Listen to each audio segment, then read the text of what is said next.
When was the last time you did something for the first time?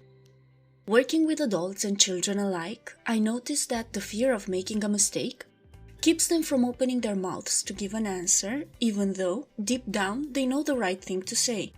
They get blocked thinking it might not be right or perfect.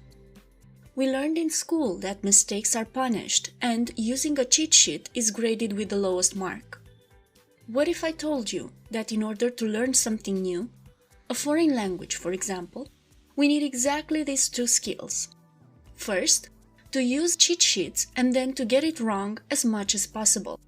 And that this is a guaranteed route to being able to express yourself in a foreign language. Now you might be smiling and saying no, it can't be that simple, and well, it turns out it is. It is that simple. Everything is as simple as we allow it to be. How about looking at learning something new as if it were a computer game with different levels? Have you ever played Mario? And I'll take the example of foreign languages because that's the field where I play most of my time.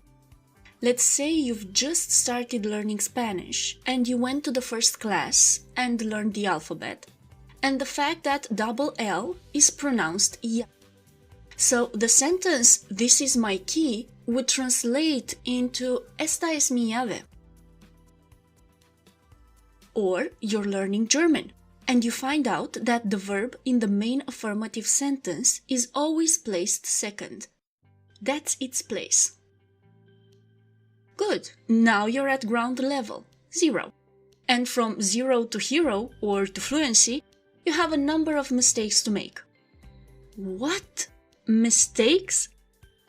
Yes, the only way to advance is to practice, fail, practice some more, make mistakes and fix them, and preferably make different mistakes. Well, this is where the beauty of the game comes in, namely, your presence and your relationship with yourself, and of course, your willingness to learn. Because we are getting to the first level, and to complete this level, you have to make, let's say, 3 mistakes in different contexts. This is the level where you get feedback from the outside. In the case of foreign languages, there's the teacher, namely me.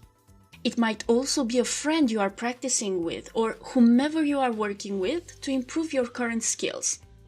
If you're learning other skills, it might happen that life is the one that gives you a feedback, but that's another discussion. And the trainer might tell you, pay attention, this is double L, and it's pronounced ya. At which point you, this Mario of the learning process, you can say, "Yay! Thank you for telling me. I understand. I'm paying more attention next time as I know there are 2 more mistakes and then I'm going to the next level." Or you can say, "Oh, this is hard. I cannot succeed and nothing I do ever works and I'm stupid and it's not for me. I'm not cut out for this, but why is it like that? Why can't it be different? But why don't they change the rule?" And you either stop or start walking backwards, in the exact opposite direction of your destination. And these mistakes you can make in an hour or a month. How much you practice, it's just your choice. And as for using cheat sheets, by the time you're starting out, all the exercises give you an example. Use it. Use it as a map. That's what I mean when I say to copy. Use the examples given as a map in solving the exercise and always have notes prepared with those concepts you are practicing. For example, a mind map of new words or the most frequent used questions and answers you might need in class, or the new grammar points. Don't ask yourself to know the answer off the top of your head because it's not realistic to do so at such an early stage in the process. If you were in a new city, I assume you would use maps or Waze. That's how it is here. You are creating your own map in the best way that suits you. After, let's say, 10 years of living in the same city, it might be that there are neighborhoods where you don't need the map, and still some neighborhoods where you might. Well, let's assume you chose option A. You became more present, you practiced, and you went to the second level.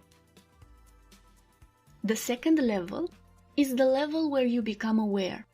You know the rule, you've learned the fundamentals, you have some experience, but still, guess what? You make mistakes. Just for the fun of it, we choose 3 as the number of mistakes to make to move to the next level. But something magical happens now, and it is called autocorrect. You've got it out of your mouth, L in llave, and you said lave. You noticed when you listened to yourself, and the autocorrect system kicked in, and you say the right form, and you say, oh, no, so aquí es mi llave. Good. Now, in order to advance, we go back down to your relationship with yourself. If you enjoy becoming more and more present and keep taking action, you quickly get to the next level. If you beat yourself up, you take out the whole arsenal of insults you've copied from those you've interacted with so far in the learning process, we'll be staying a while at this level.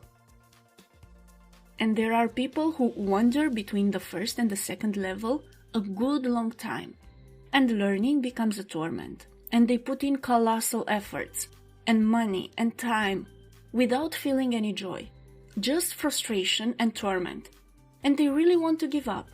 And some eventually do. Or they stay here until they see that it can be done differently, that it can be done easily, and accept that this is a process and the key is practice and persistence. And yes, once the conditions are met, copy, practice, make mistakes, identify the mistake to correct, key element, happily, you've reached the third level. That level where you think before you open your mouth. And after that, everything comes naturally. From zero to fluency, this is the key. And it takes a while. And this period we can influence. It's just within our control the time allocated to practice. The gentleness we show ourselves when we are wrong. Being patient with ourselves and understanding that whatever coat we wear in society, in this area we are beginners. Our commitment and determination to achieve a result is the key factor. And can you imagine, it all starts with copying, an activity that I noticed adults chase away hard, when in fact the key is knowing how to organize your information and how to use it.